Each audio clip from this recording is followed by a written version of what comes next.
কি তেল দেখছো? আলহামদুলিল্লাহ আলহামদুলিল্লাহ আলহামদুলিল্লাহ সারা টেস্ট নেই আলাদা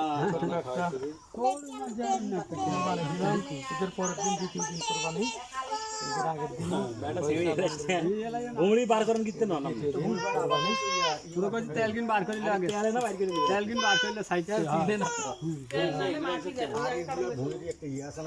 আপনি হেডা আস্তে থামো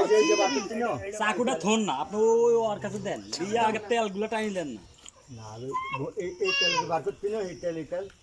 এই কথা কই সব বাইর করে ফেলাও তুই এটা বাইর করতে পারবি ওটা বাইর করে ফেলাও এই পিত্তি কাটি যাবে এই পিত্তি ভাই ইয়ে হাত দিবি সাবধান এটা এটি করতে দাঁড়িয়ে কলিজারে যে ইয়াটা কাটি দেন তাহলে ওরে ছোটতেই আস্তে আস্তে বাবা আস্তে পাড়াবাড়ি করিস না তোর হাত কাঁপে কিন্তু তো পাড়াবাড়ি করার দরকার নেই আস্তে আস্তে তোমার হাত একবারে কি কাঁপা কাঁপে লাউডা লো তোমার হাতে লাও নিয়ে যা ধরো এটা আর উপর তো তেলের উপর তো অসুবিধা নেই ধর